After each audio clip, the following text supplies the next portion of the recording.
Hai, selamat mendengarkan cerita pendek Apa yang terjadi ketika satu atap bersama Abang Tiri, episode 4 karya oleh penulisnya sendiri. Pagi itu, Dira duduk termenung. Ia memandang kosong ke arah jendela yang terbuka, membiarkan angin pagi menerpa wajahnya. Namun, hatinya tetap terasa berat. Pikirannya terus melayang pada percakapan semalam dengan Dimas. Aku tahu ini salah, bisik Dimas saat mereka duduk di teras rumah, jauh dari pendengaran orang tua mereka. Tapi aku nggak bisa bohong soal apa yang aku rasain. Dira hanya terdiam. Ia tahu betul apa yang dimaksud Dimas, meskipun ia berusaha keras menyangkalnya.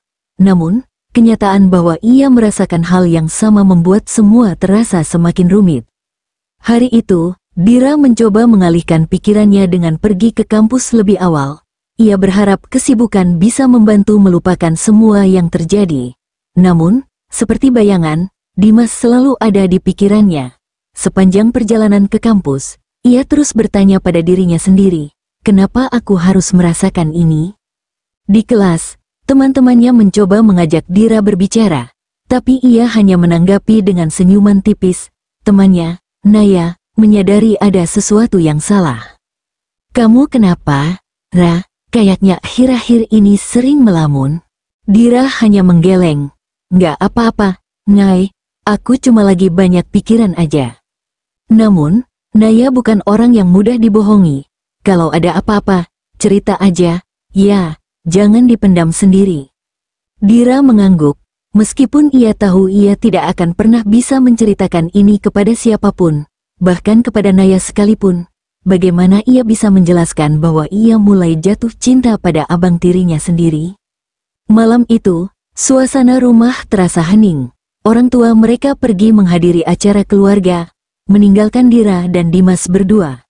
Dira berusaha menjaga jarak, tapi Dimas selalu menemukan cara untuk mendekat.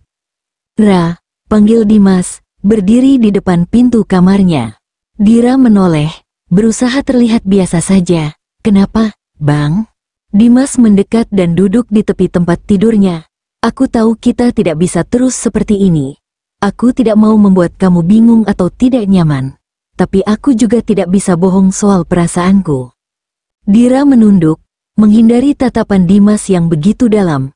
Ini nggak benar, Abang, kita keluarga. Semua orang bakal menganggap kita salah.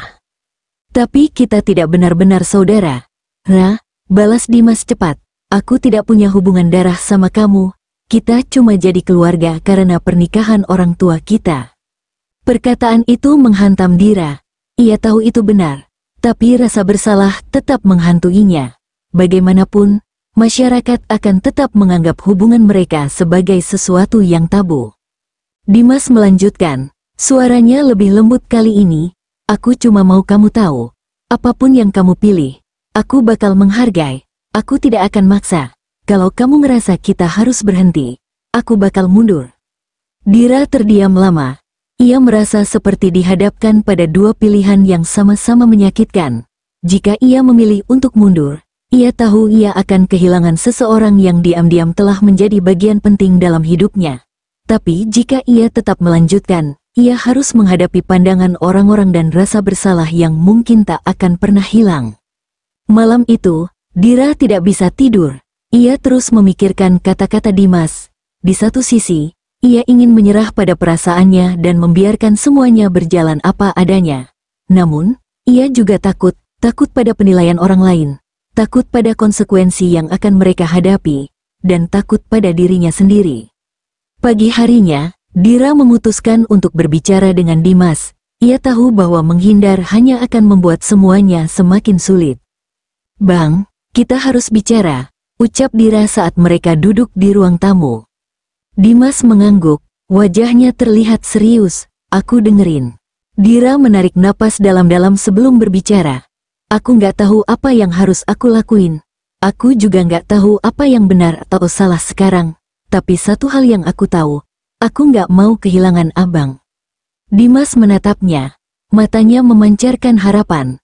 Aku juga tidak mau kehilangan kamu, Ra. Tapi aku tidak mau bikin kamu menderita. Kalau hubungan ini bakal bikin kamu tersiksa, aku lebih baik mundur. Kata-kata Dimas membuat Dira semakin bimbang.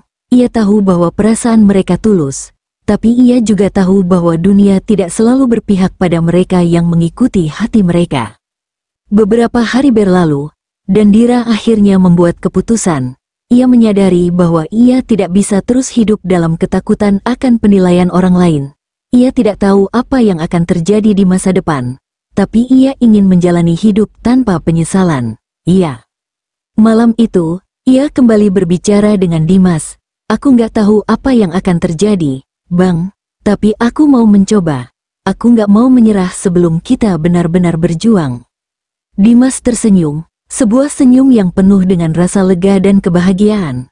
Aku janji kita bakal jalanin ini pelan-pelan. Aku bakal ada di samping kamu, apapun yang terjadi. Untuk pertama kalinya dalam beberapa minggu, Dira merasa sedikit lebih tenang. Ia tahu bahwa perjalanan mereka tidak akan mudah, tapi ia percaya bahwa selama mereka saling mendukung, mereka akan bisa menghadapi apapun yang ada di depan mereka. Terima kasih yang sudah mendengarkan. Dukung channel ini agar semangat untuk membuat cerita yang lebih menarik lagi.